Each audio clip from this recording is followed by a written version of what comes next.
नमस्कार, मी सुवर्णा जोशी। राजकारणातली सगळ्यात मोठी बातमी जिच्याविषयी आपण बोलणार आहोत, बंगालमध्ये मोदींचा विजयरथ रोखणारे निवडणूक रणनीतिकार प्रशांत किशोर यांनी आज राष्ट्रवादी काँग्रेस पक्षाचे अध्यक्ष शरद पवार यांची सिल्वर ओक या त्यांच्या निवासस्थानी जाऊन भेट घेतली। या दोघांमध्ये तब्बल 3 तास दीर्घ चर्चा झाली। मात्र त्यांच्या या बंद दाराआड झालेल्या चर्चेमुळे राजकीय चर्चा सुरू झालेल्या आहेत। 2011 पासून मोदी सरकारच्या विजयाचे प्रणेते म्हणून ज्यांनी महत्त्वपूर्ण भूमिका बजावली असे रणनीतिकार प्रशांत किशोर आणि राजकारणातील मातब्बर, मुरब्बी, मुत्सद्दी नेते म्हणून ओळख असणारे शरद पवार यांच्या भेटीमुळे अनेक पातळ्यांवर अंदाज बांधले जात आहेत। गेल्या निवडणुकीतल्या लोकसभा आणि विधानसभेच्या वेळी प्रशांत किशोर यांनी शिवसेनेलाही राजकीय आडाखे बांधण्याकरता मदत केली होती। त्यामुळे सत्तेच्या सारीपाटावर आता पुढे राष्ट्रवादी काँग्रेसची चाल नेमकी कोणत्या दिशेने जाणार याबाबत सगळ्यांच्याच मनात उत्सुकता निर्माण झालेली आहे।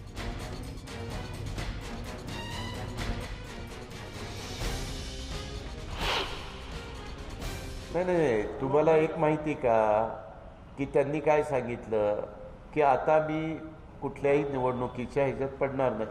आता मागचे त्यांचे काही अनुभव असतील किंवा इतर काही वेगळी कामं असतील, त्यांनी आता ते क्षेत्र सोडलेलं आहे। त्याच्यामुळे आता पुढची त्या क्षेत्राची तर चर्चा होण्याचं काहीच कारण नाही।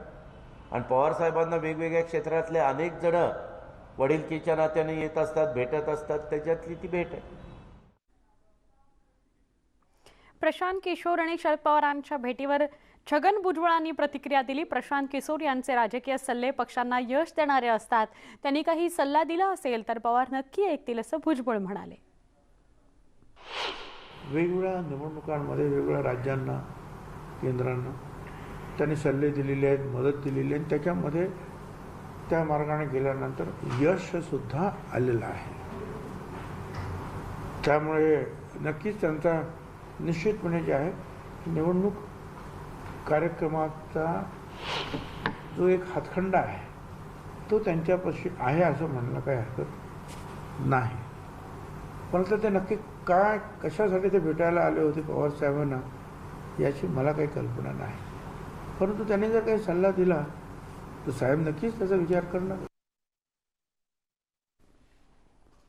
अजित पवारांची प्रतिक्रिया आपण ऐकली। ते असं म्हणाले की खूप जण शरद पवारांना भेटायला येतात, तसे प्रशांत किशोर भेटायला आले असतील। छगन भुजबळ मात्र म्हणतायत की प्रशांत किशोर यांचे सल्ले हे कायम राजकारणामध्ये महत्त्वाचे ठरलेले आहेत।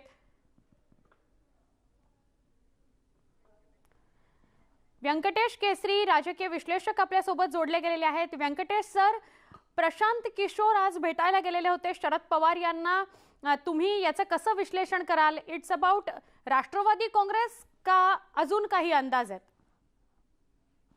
असे की राष्ट्रवादी काँग्रेसला प्रशांत किशोर यांच्या मदतीची गरज वाटत नाही, कारण त्यांच्याकडे स्वतःची लिडरशिप आहे। फर्स्ट, सेकंड, थर्ड लाईन त्यांच्याकडे आहे आणि पार्टीची ताकद आहे। आणि महाराष्ट्रामध्ये गेल्या 15-20 वर्षापासून जे कोअलिशन आघाड्यांचं सरकार चालू आहे त्यामध्ये राष्ट्रवादीने स्वतःचा एक स्पेस क्रिएट केलेला आहे। ते कुणाचा मेसेज घेऊन गेले, ममता बॅनर्जीचा मेसेज घेऊन आले असं म्हटलं तर ते फार पटणार नाही, कारण शरद पवार आणि ममता बॅनर्जी डायरेक्ट त्यांचे परस्पर म्हणजे संभाषण असतात, संपर्क असतो, राजकारण त्यांना माहिती असतं, त्यामुळे ते वाटत नाही त्यांना महाराष्ट्रात। मला असं वाटतं प्रशांत किशोर यांना महाराष्ट्रात काहीतरी रोल पाहिजे आणि त्या दृष्टीने त्यांना शिवसेना जवळची वाटते, कारण हे 3 आघाडी, हे 3 पक्षाचं जे महाविकास आघाडी आहे त्या असं जर त्यांना जर पुढचं लोकसभा आणि विधानसभा एकत्र लढायचं असेल तर याच्यामध्ये सीट वाटप हा वेगळा भाग आहे, परंतु सुप्रीमसी कुठली पार्टी सुप्रीम म्हणणार याचं पुढे वाद होऊ शकतात। सुप्रीमसी आणि व्यंकटेश सर समन्वय याबाबत सुद्धा गरज वाटेल? नाही, समन्वयासाठी स्वतः शरद पवार, उद्धव ठाकरे हे खंबीर आहेत। समन्वयाचा प्रश्न नाही आहे। या 3 पक्षात मोठा पक्ष कोणता याच्यामध्ये स्पर्धा निर्माण होईल, त्यावरून पुढचे राजकीय आणि सत्तेचे गणित मांडले जातील। तर कदाचित माइंड जाणून घेण्यासाठी, मन समजून घेण्यासाठी असेल आणि मला वाटतं ते शिवसेनेकडनं आले असावेत। म्हणजे शिवसेना बोलतील का नाही माहित नाही, परंतु याच्यामध्ये काँग्रेसला त्यांची तशी गरज नाहीये महाराष्ट्रामध्ये, राष्ट्रवादीला नाहीये। शिवसेनेचं एकीकडे त्यांचं हिंदुत्व आहे, दुसरीकडे त्यांचा मराठी बाणा आहे आणि तिसरीकडे या 3 पक्षामध्ये आपण श्रेष्ठ कसं, म्हणजे आज त्यांच्यामध्ये आणि राष्ट्रवादी काँग्रेसमध्ये फक्त 2 आमदारांचा फरक आहे. पण पुढे हे कसं ऍडजस्ट करणार आणि ह्या पुढच्या खेळी आहेत. कदाचित तो समजून घेण्याचा भाग असेल. राष्ट्रीय राजकारणाचं म्हणत असेल तर स्वतः शरद पवार हे लोकसभेत विरोधी पक्षात राहिले होते. त्यांच्या अनेक पक्षांशी व्यक्तिगत संबंध आहेत. त्यांचं आकलनही वेगळं आहे. तर म्हणजे राजकीय आकलन ते काही प्रशांत किशोर यांच्यावरती अवलंबून राहतील असं वाटत नाही. परंतु हे खरं आहे, प्रशांत किशोरनी पश्चिम बंगालची निवडणूक झाल्यानंतर मी आता या सक्रियपणे याच्यातून बाहेर येणार असं म्हणाले होते, परंतु ते येणार नाही. म्हणजे राजकीय गोटात अशी चर्चा आहे की एक तर ते काम करतील कुठल्याही राजकीय पक्षाचं किंवा स्वतःचा राजकीय पक्ष स्थापन करतील. ते काही अकॅडमिक एनजीओ वगैरे चालवणारं प्रकरण नाहीये. बरोबर. व्यंकटेश सर, पुन्हा एकदा तुमच्याशी बोलते. धर्मेंद्र जोरे, राजकीय संपादक मिड डेचे आपल्याबरोबर जोडले गेलेले आहेत. धर्मेंद्रजी, तुमचे काय आडाखे आहेत? प्रशांत किशोर शरद पवारांना भेटून गेले. महाराष्ट्रामध्ये एक चांगली जागा त्यांना हवी आहे किंवा सक्रिय राजकारणामध्ये त्यांना यायचंय म्हणून हा त्यांचा प्रयत्न आहे. प्रशांत किशोरांना जागा हवी आहे की नाही याबद्दल सांगता येणार नाही, कारण त्यांनी ही पॉलिटिकल स्पेस असं म्हटलं नव्हतं. त्यांनी मी ही स्पेस सोडणार असं त्यांनी म्हटलं होतं. याचा अर्थ त्यांची जी संस्था आहे IPAC त्यातला ऍक्टिव्ह रोल ते सोडणार आहे, तसं त्यांनी बंगालच्या थम्पिंग विक्ट्रीनंतर, म्हणजे बंधनी विजयानंतर असं जाहीर केलं होतं. आणि त्यात एक त्यांचा उद्देश होता की त्यांनी अमित शहाना जे चॅलेंज दिलं होतं की तुम्ही नाही निघणार, तुम्ही 100च्या वर जाणार नाही, ते त्यांनी प्रूव्ह करून दाखवलं. आणि त्या विक्ट्रीमध्ये ज्या ज्या लोकांनी पाठिंबा दिलेला होता त्यापैकी एक शरद पवार होते. आणि NCV कडनं अशी माहिती येते आहे की प्रशांत किशोर यांना ज्या ज्या व्यक्ती जे पक्ष प्रमुख आहेत त्यांनी ममता बॅनर्जींना पाठिंबा दिला होता त्यांना भेटायचं होतं, त्यांना धन्यवाद द्यायचे होते. ते एक कारण. आणि ते असताना जेव्हा महाराष्ट्रामध्ये असा एक एक्सेप्शनल जो अनफोर्सिंग असा एक ऍक्सिस तयार झालेला आहे जे कधी होणार नव्हतं किंवा होईल अशी लोकांना गॅरंटी नव्हती किंवा शाश्वती नव्हती, असं एक सरकार आता अस्तित्वामध्ये आहे. अस्तित्वामध्ये असताना त्याला वेळोवेळी हे धक्के लागतायत का असा एक लोकांचा समज होतो. पॉलिटिकल सर्कल्समध्ये असा, कॉरिडॉर्समध्ये असा समज होतो. मग ते करता करता यांना डॅमेज कंट्रोल करायला लागते. जसं काल पवारांनी आपल्या भाषणामध्ये वर्धापन दिनाच्या दिवशी काल सांगितलं ज्या पद्धतीने, ते मी रिपीट करणार नाही. त्या आधीची PM-CM यांची मिटिंग, नंतर बऱ्याच अशा मिटिंग या गेल्या आठवड्याभरात झालेल्या आपल्याला दिसते.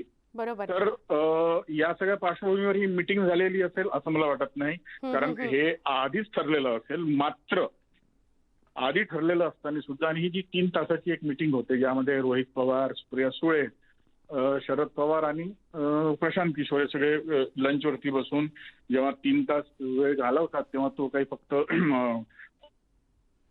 मान्सून असं काही डिस्कशन होणार नाही.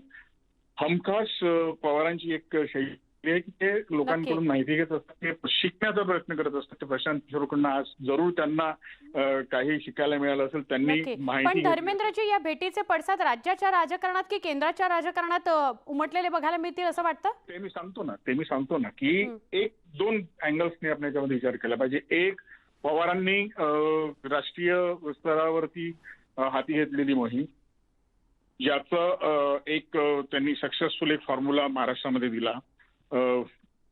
जी प्रादेशिक पक्ष आणि एक राष्ट्रीय पक्ष एकत्र घेऊन त्यांनी इथे BJPला थांबवलं. त्याच पद्धतीने राष्ट्रीय स्तरावर 2024 पर्यंत, 24च्या आधी असं काही करता येईल का? आणि त्या दृष्टीने त्यांचे प्रयत्न चालू आहेत की त्यांना एक बघा, तुम्हाला जर काही विकायचं असेल तर तुमच्या शोरूम मध्ये एक असं एक काहीतरी असायला पाहिजे. ही जी शोरूम आहे महाराष्ट्र ही शोरूम आहे. या शोरूम मध्ये मधला जो माल आहे तो किती टिकाऊ आहे याच्यावरती आता ते ठरेल. आणि हे करत असतानाच पवारांना एक त्यांनी आता ठरवलेलं असेल. काल त्यांनी उद्धव ठाकरेंना सुद्धा त्यांच्या वडिलांची आठवण करून सांगितलं की परिणामांची चिंता करायची नसते. म्हणजे वडिलांनी त्यावेळी इंदिरा गांधींचा पराभव झालेला असताना, त्या अगदी नेस्तनाभूत झालेला असताना त्यांना पाठिंबा जाहीर केला. आणि सेनेने निवडणूक त्यावेळी लढल्या नाही. तर नक्की. यावेळी अशा स्थितीमध्ये जेव्हा तुम्ही एका पॉवरफुल याच्यामध्ये असता, तुम्हाला लोकांचा पाठिंबा असतो, तुम्हाला विश्वास असतो, तेव्हा परिणामांची चिंता करायची नसते आणि जो एक रोल ठरवलाय तो रोल सोडायचा नसतो. बरोबर. त्या पद्धतीने ते आता आणखी एक याच्यामध्ये प्रशांत खरंय. किशोर यांचं असोसिएशन सेनेसोबत सुद्धा राहिलेलं आहे. त्यांनी मागील वेळी सेनेला नक्की. आपल्या अनालिटिकल फर्मचा हे करून दिलेला आहे. त्यांनी बराच शोध, संशोधन आणि स्ट्रॅटेजी तयार करून त्यांनी सेनेला मदत केलेली आहे प्रोफेशनल स्तरावर. तर ही प्रोफेशनल स्तरावरची मदत ही वेगळ्या पद्धतीने आणि त्यांचा पण रोल आहे. आणि प्रशांत किशोरांना सुद्धा बीजेपी बद्दल फार प्रेम आहे असं नाही. त्यांचं प्रेम ते कधीच त्यांचा काय म्हणतात त्याला ब्रेकअप आधीच झालेला आहे. त्यामुळे त्यांचा सगळ्यात मोठा विजय असेल ज्यावेळी प्रशांत किशोर हे बीजेपीच्या विरुद्ध राष्ट्रीय स्तरावरती एक मोठी आघाडी निर्माण करण्यामध्ये त्यांचा रोल असेल आणि ती आघाडी कितपत यशस्वी ठरते या येत्या 2-3 वर्षात आणि 2024 मध्ये जेव्हा इलेक्शन्स होतील त्यावेळी प्रशांत किशोर हा एक संस्था जी आहे, एक व्यक्ती आणि एक संस्था आहे, त्या संस्थेचं अधिक महत्व वाढलेलं दिसेल. आणि जसं या बऱ्याच ठिकाणी मी ऐकतोय की पूर्वी इंटरनल जे पक्षांचे जे ते असायचे ते स्ट्रॅटेजी ठरवायचे, पण गेल्या काही 7-8 वर्षाची बाहेरची कंट्रीज मधली इकडची एक independent poll management, election management करणारी टीम असते. ते अगदी न्यूट्रल पद्धतीने तुमच्या चुका दाखवून देतात, तुमचे फायदे कुठे आहेत, ॲडव्हान्टेजेस, प्रोज, कॉन्स याचा सगळा सायंटिफिक असा अभ्यास करून ते तुम्हाला ते रिपोर्ट देत असतात. तुम्हाला ते सांगत असतात की तुम्हाला हे केलं पाहिजे, इथे उमेदवार दिला पाहिजे, असं आहे, असं आहे, असं आहे, असं आहे. तर त्या पद्धतीने आता हे सगळं 7-8 वर्षात व्हायला लागलं. तर या पद्धतीचा फायदा बीजेपीला फार झालेला आहे. प्रशांत किशोरांनी त्यांचं नॉर्थ झालं म्हणजे युपी झालं, त्यांनी पूर्व भारताची दिशा बंगाल जिंकली, ते साऊथमध्ये जिंकले, तामिळनाडू झालं, नंतर वायएसआरांच्या मुलाला त्यांनी विजय मिळवून दिला. आता राहिला आहे भारताचा पश्चिम किनारा म्हणजे महाराष्ट्र आणि गुजरात. तर या ठिकाणी हे झालं की त्यांचा एक जो म्हणतात ना त्याला चतुष्कोन पूर्ण होईल जेव्हा महाराष्ट्रामधून एक काय म्हणतात त्याला एक नॅशनल मुवमेंट, जसं जनता पक्षाची स्थापना त्यावेळी झाली होती इमर्जन्सीच्या वेळी 75ला ते सत्तेत आले, त्याच पद्धतीचा पवारांचा एक प्रयोग करण्याची एक मानसिकता अशी दिसते आणि त्या मानसिकतेला त्यांच्या भाषेमध्ये त्यांना अशी भूमिका घ्यायची आणि त्या भूमिकेला यशस्वी करण्यासाठी त्यांना बरेच लोकांची मदत लागणार आहे आणि बऱ्याच लोकांचे सल्ले लागतील. आणि धर्मेंद्रजी विनंती करते आपण असेच सोबत राहा. आपल्याबरोबर प्रशांत किशोर यांच्या भेटी संदर्भात आपण बोलतोय आणि आपल्याबरोबर व्यंकटेश केसरी सुद्धा आहेत. व्यंकटेश सर, तुम्हाला पुढचा प्रश्न आहे. उद्धव ठाकरे आणि मोदी यांची जी भेट झाली, या भेटीनंतरची ही भेट अशी किनार आहे का किंवा अशा अँगलनी विचार करायला हवा का? असं आहे की त्यात अनेक प्रश्न आहेत. म्हणजे उद्धव ठाकरे आणि मोदी यांची भेट झाली, त्याच्यानंतर उद्धव ठाकरे असं म्हणाले की आम्ही वेगळ्या पक्षात असले तरी आम्ही नातं टिकून आहोत. ते नातं म्हणजे नेमकं काय आहे हे उद्धव ठाकरे स्पष्ट केले नाही आणि पंतप्रधानांनी स्पष्ट केले नाही. महाराष्ट्रातले 3 पक्षाचं आघाडीचं सरकार जर मोदींनी ठरवलं असतं तर आलंच नसतं अस्तित्वात. मोदी म्हणजे बीजेपी आणि शिवसेने एकत्र बसून प्रॉब्लेम सॉल्व्ह केले असते, पण ते झालं नाही. प्रशांत किशोर जे सध्या सगळीकडे फिरतात, मला वाटतं त्यांच्याकडे निवडणूक जिंकण्याचं तंत्र आणि मंत्र अवगत आहे. सर्व राजकीय पक्षातली जी यंग जनरेशन आहे, तरुण जी पिढी आहे, त्यांना या तंत्र आणि मंत्राचं आकर्षण आहे. पण जुन्या पिढीचे राजकारण वेगळं होतं, सोशल मीडिया नव्हता, पर्सनल कॉन्टॅक्ट होते, इलेक्शन बदलत गेले. महाराष्ट्रापुरतं जर विचार केला तर 1995 पासून महाराष्ट्रामध्ये आघाड्यांचं सरकार आहे. कुठल्याही एका पक्षाला बहुमत नाही आहे. आज बीजेपी जरी भली म्हणत असली की 2019 साली आमची ताकद होती आणि आम्ही स्वबळावर येऊ शकलो असतो. प्रश्न असा आहे की बीजेपी स्वबळावरती का जात नाही? कारण त्यांना माहिती आहे कुठे ना कुठे तर ते स्वबळावरती पॅन महाराष्ट्र पार्टी होऊ शकत नाही म्हणून. पण एकीकडे वेगळ्या विदर्भाचा मुद्दा घ्यायचा, दुसरीकडे हिंदुत्व घ्यायचं, तिसरीकडे मराठी का मराठी नाही वगैरे असं घ्यायचं. आणि महत्वाचं म्हणजे एक जनसामान्यातून आलेला चेहरा लागतो. तो चेहरा नसल्यामुळे अनेक गोष्टी भाजपच्या काही मर्यादित, काही प्लस आणि काही मायनस पॉईंट आहेत. परंतु सर्व राजकीय पक्षातल्या तरुण लोकांना प्रशांत किशोर यांचं आकर्षण आहे.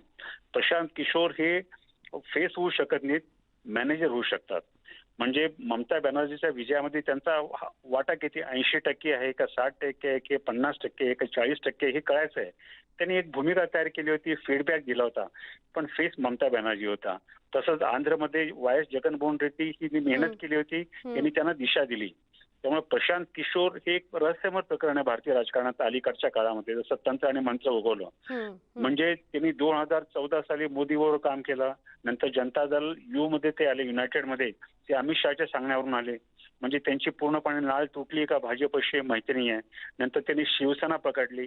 शिवसेना बाळासाहेब ठाकरे यांच्या वेळेची वेगळी होती, उद्धव ठाकरे यांच्या वेळेसची वेगळी आहे आणि आदित्य ठाकरे उद्या घेतल्यानंतर ती वेगळी राहणार आहे. कारण पहिल्यांदा मराठी, नंतर हिंदुत्व आणि आता पुढचं काय त्यांची भूमिका ही गुलदस्तात आहे, लोकांना माहिती नाही आहे. त्यामुळं काही काही ग्रे एरियाज आहेत भारतीय राजकारणातले, ते ग्रे एरिया ते टॅप करण्याचा प्रयत्न करतात असं दिसतंय. परंतु एक गोष्ट आहे, इंटरेस्टिंग आहे ती बातमी, प्रशांत किशोर शरद पवारांना भेटणं ही बातमी होती. तर त्यामुळं याच्यामध्ये म्हणजे मोदी आणि उद्धव ठाकरे यांची भेट, शरद पवार त्यांच्याकडनं समजून घेतात का ते शरद पवारांना समजून घेतात, हे काही काळानंतर आपल्याला समजून येईल. परंतु हे सगळं हे थोडंसं गुंतागुंतीचं, थोडंसं उत्कंठापूर्वक, थोडंसं मनोरंजक असं काहीतरी आहे. नक्की. व्यंकटेश सर, पुन्हा बोलूया. धर्मेंद्र जोरे, राजकीय संपादक मिड डेचे आपल्यासोबत आहेतच. धर्मेंद्रजी, तुम्हाला असं वाटतं की महाराष्ट्रातलं जे राजकारण आहे, 3 पक्षांची जी आता सत्ता आहे, या सगळ्यामध्ये प्रशांत किशोर एक महत्त्वाची भूमिका बजावू शकतात? या 5 वर्षांसाठी सरकार टीकाला जरी मदत नसली तरी पुढची वाटचाल या 3 पक्षांची, या अनुषंगाने प्रशांत किशोर रोल अदा करू शकतात? त्यामध्ये आपल्याला 2 स्तरावरती विचार केला पाहिजे. एक तर प्रशांत किशोर जर त्यांना कोणाला कोणत्या पार्टीला एंगेज करायचं असेल तर ते एनसीपी काम करतील, ते शिवसेनेसाठी. कारण शिवसेनेसाठी त्यांनी ऑलरेडी काम केलेलं आहे. आता राष्ट्रवादीसाठी काम करतील की राष्ट्रवादी आणि शिवसेना या दोघांनी एकत्र आल्यानंतर त्या दोघांसाठी एकत्र काम करतील.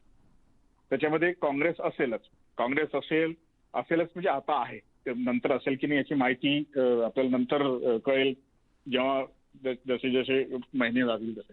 पण यात एक माझ्या दृष्टीने एक महत्वाची गोष्ट ही आहे की हा जो एक्सपेरिमेंट आहे, हा एक्सपेरिमेंट पुढे न्यायला एक जो कन्व्हिन्सिंग एक डेटा लागतो, किंवा जसं आता या आधीचे जे आपले सिनियर होते त्यांनी ज्या पद्धतीने, की मी पण तिथेच, तुम्ही जेव्हा मला थांबवलं तेव्हा मी हेच तुम्हाला सांगणार होतं की जी यंग जनरेशन आहे, जी डेटामध्ये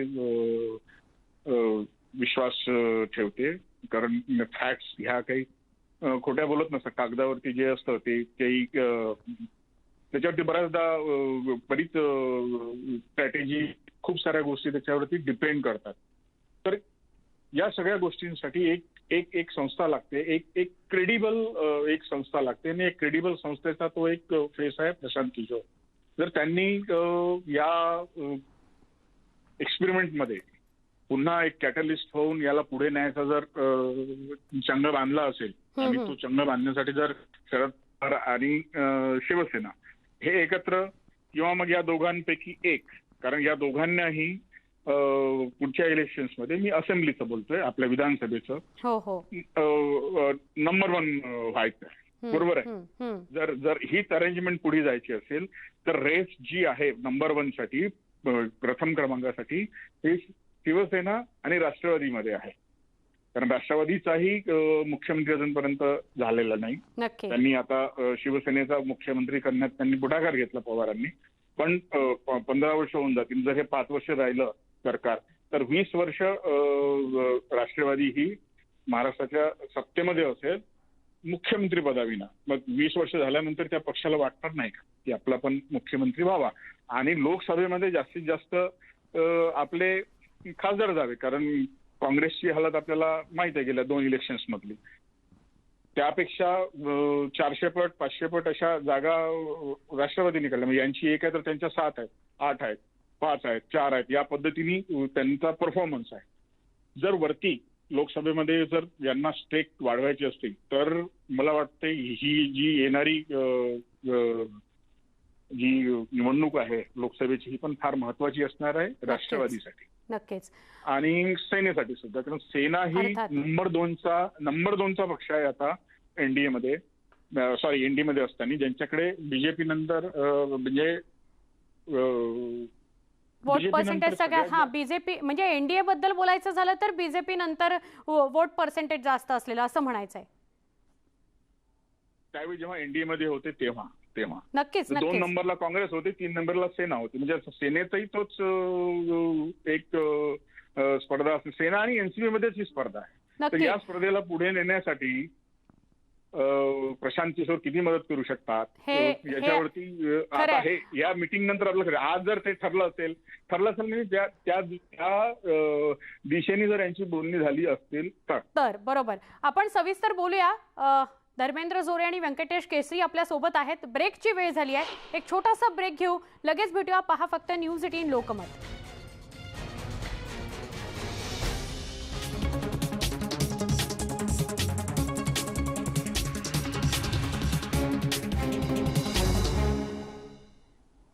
राजकीय रणनीतिकार अशी ज्यांची ओळख ते प्रशांत किशोर आज सिल्वर ओकवर शरद पवार यांच्या भेटीला आले आणि त्या दोघांमध्ये तब्बल 3 तास चर्चा झाली. राजकारणामधली आज दिवसभरात ही सगळ्यात मोठी घडामोड आहे आणि त्याचं विश्लेषण करण्याचा प्रयत्न आपण करतोय. राजकीय विश्लेषक व्यंकटेश केसरी आपल्या सोबत आहेत आणि त्याचबरोबर धर्मेंद्र जोरे राजकीय संपादक मिड डेचे ते देखील आपल्या सोबत आहेत. धर्मेंद्रजी, महाराष्ट्रातलं राजकारण, महाराष्ट्रातलं समाजकारण, या 3 पक्षांचं सरकार, यामध्ये शिवसेनेच्या बाजूनी जर प्रशांत किशोर आले असतील आणि शिवसेना ही या 3 पक्षांमध्ये प्रथम क्रमांकाची आणि आपण म्हणूया सगळ्यांना आड्या हातात असलेलं असा पक्ष असेल, अशा अनुषंगाने शरद पवारांसारख्या व्यक्तिमत्वाशी प्रशांत किशोर बोलायला जाऊ शकतात का?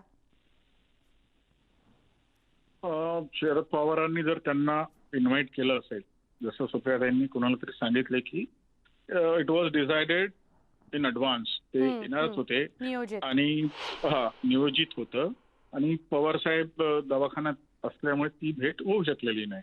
त्यामुळे मी माझ्या दृष्टीने आजच्या भेटीचं, आजच्या लंचचं महत्व या गोष्टीसाठी आहे की आजपासून काहीतरी सुरुवात झालेली मला दिसते पवार आणि प्रशांत किशोर यांच्यामध्ये. बरोबर.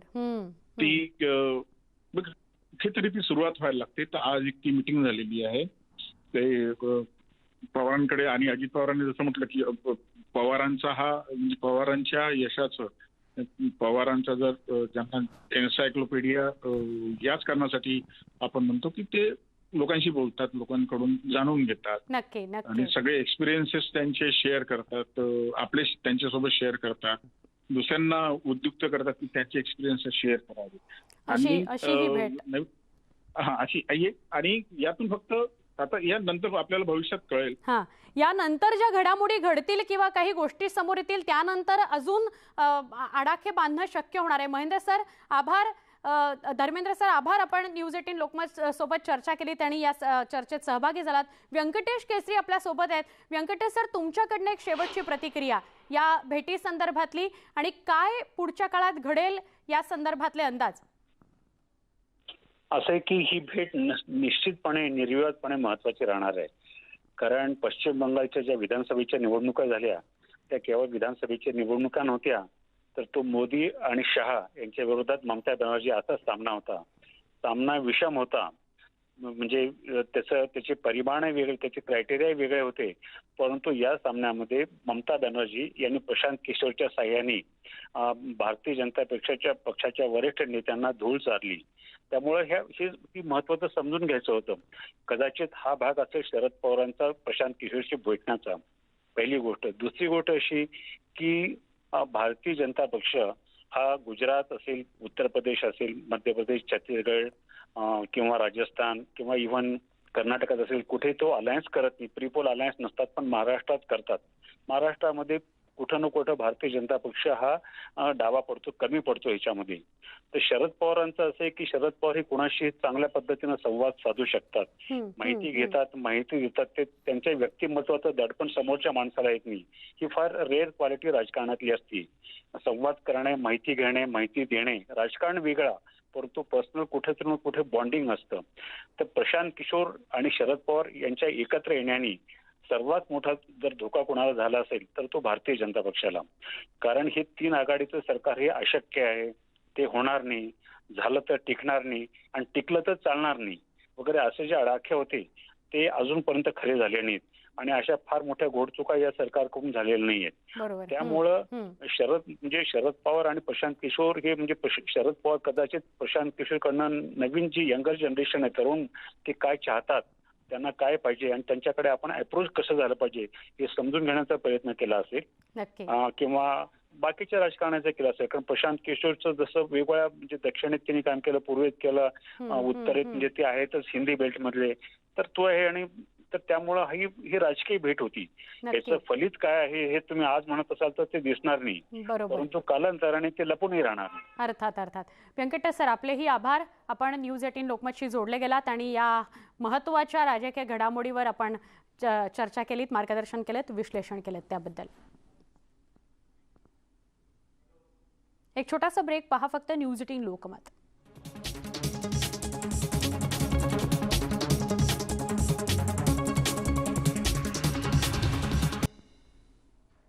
दुपारच्या बातम्यांमध्ये स्वागत. पुणेकरांना दिलासा देणारी बातमी आहे. पुण्यामध्ये निर्बंध आणखी शिथिल केले जाणार आहेत. पुण्यामध्ये मॉल, दुकानं सोमवारपासून सुरू होणार आहेत. दुकानं संध्याकाळी 7 वाजेपर्यंत तर हॉटेल्स रात्री 10 वाजेपर्यंत सुरू राहतील अशी माहिती मिळते. तसंच अभ्यासिका आणि वाचनालयं देखील सुरू केली जाणार आहेत. पुण्यातील सिनेमा आणि नाट्यगृह मात्र बंदच राहतील. उद्या आणि परवा म्हणजे शनिवारी आणि रविवारी केवळ अत्यावश्यक सेवा सुरू राहतील. येत्या 2 दिवसांमध्ये पुण्यातील परिस्थिती पाहून निर्णय घेतला जाणार असल्याचं पालकमंत्री अजित पवार म्हणाले. दरम्यान पिंपरीत संसर्ग दर 5% वर असल्यानं पिंपरीत निर्बंध कायम राहणार आहेत.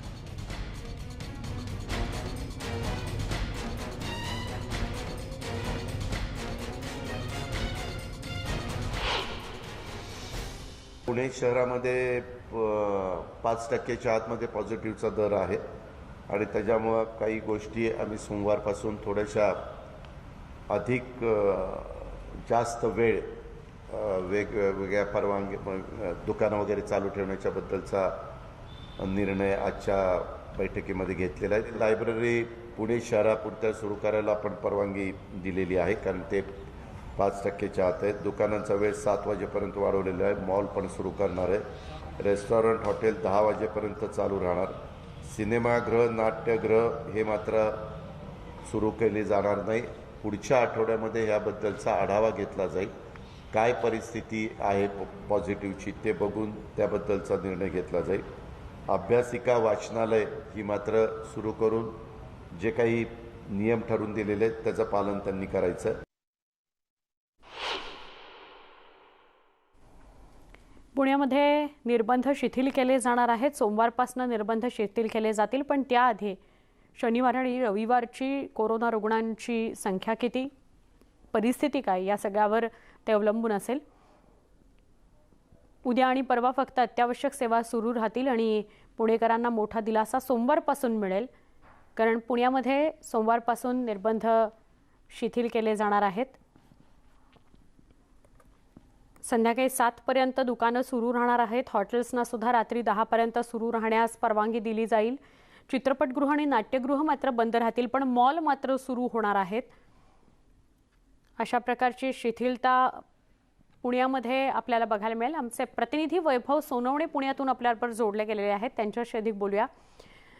थोडा हा पुणेकरांना दिलासा म्हणायचा. वैभव, सोमवारपासनं थोडे निर्बंध शिथिल झाले तर सामान्यांकरता ती गोष्ट बरी असेल किंवा आपण म्हणूया सोयीची असेल.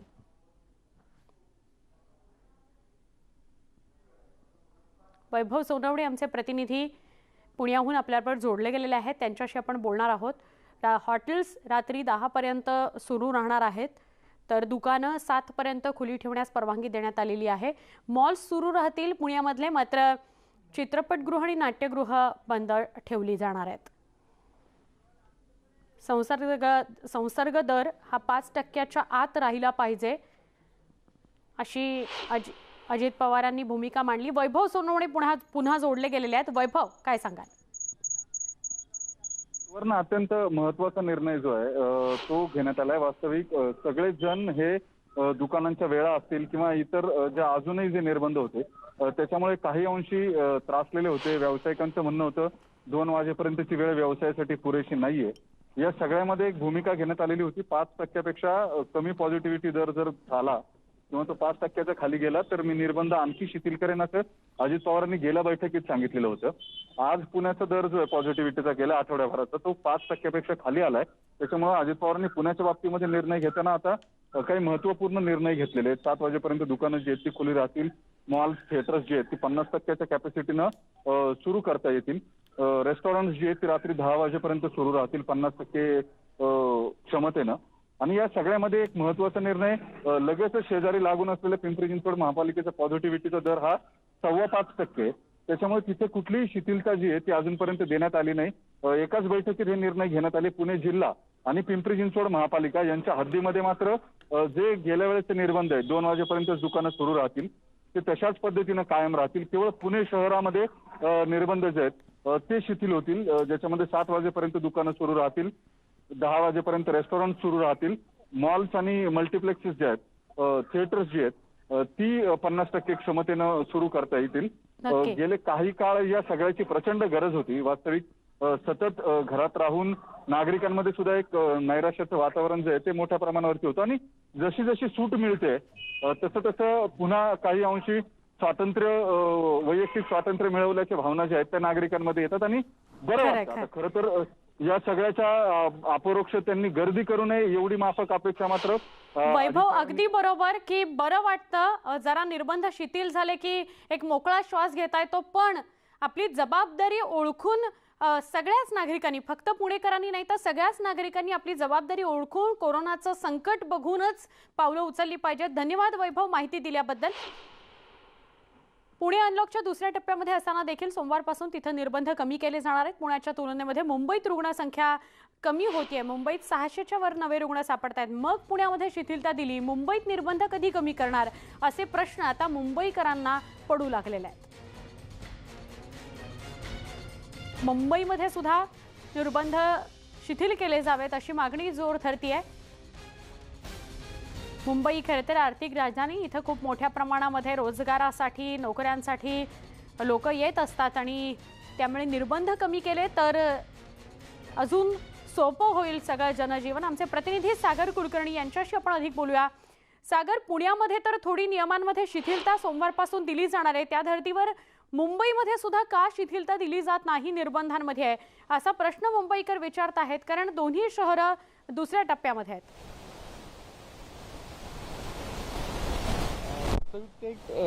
दुसऱ्या टप्प्यामध्ये दोन्ही शहर आहेत, पण स्थानिक पालकमंत्री म्हणून अजित पवार यांनी स्थानिक प्रशासनाबरोबर चर्चा करून या संदर्भातला निर्णय घेतलेला आहे. ज्यावेळेस राज्य सरकारने ब्रेक द चेन अंतर्गत नवीन नियमावली जाहीर केली आणि महाराष्ट्रामध्ये बहुतेक भागांमध्ये आता दर आठवड्यावर जे तिथले हॉस्पिटल्सचे बेड्स असतील अवेलेबल आणि रुग्णांची जी संख्या आहे याच्यावर आधारित ही क्रमवारी असणार आहे. त्याच्यामध्ये पुणे आणि मुंबई हे भलेही सारख्या पातळीवर असले तरी देखील स्थानिक प्रशासनाला अधिकार आहे की तिथे कोणत्या बाबतीत शिथिलता द्यायची आहे किंवा कोणत्या बाबतीत कठोर अजून नियमावली करायची आहे. अजित पवार पालकमंत्री यांनी पुढाकार घेत पुण्यामध्ये तशा स्वरूपाचे निर्णय घेतलेले आहेत, पण मुंबईमध्ये अद्याप अशा स्वरूपाचे निर्णय घेतले गेलेले नाही आहेत. मुंबईकरांना अपेक्षा आहे की कुठे ना कुठेतरी पुण्याप्रमाणे आता इतर गोष्टीत ही देखील शिथिलता मिळावी. विशेषतः मुंबईमध्ये लोकल ही मात्र सुरू होणार नाही हे जवळपास स्पष्ट आहे, पण किमान जसं पुण्यामध्ये आता सायंकाळी हॉटेल्स असतील, रेस्टॉरंट्स असतील, इतर व्यवसायाची दुकानं आहेत त्याची सुद्धा वेळ वाढवण्यात आलेली आहे. त्या धर्तीवर मुंबईमध्ये सुद्धा सूट मिळावी अशी अपेक्षा व्यक्त होतीये. सागर, तुर्तास धन्यवाद माहिती दिल्याबद्दल. एक छोटासा ब्रेक, लगेच भेटू. पहा फक्त न्यूज 18 लोकमत.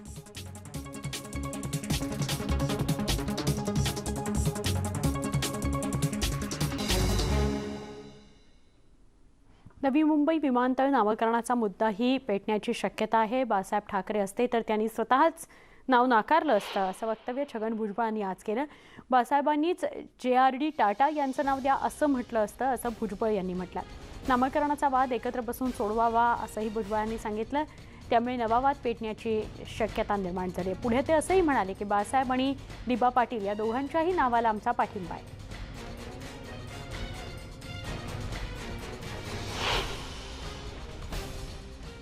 हिंदुहृदय सम्राट बाळासाहेब ठाकरे यांचं नाव नवी मुंबई आंतरराष्ट्रीय विमानतळाला देण्याचा निर्णय राज्य सरकारने घेतलेला आहे. यापूर्वी कुठलंही नाव त्या विमानतळाला नव्हतं.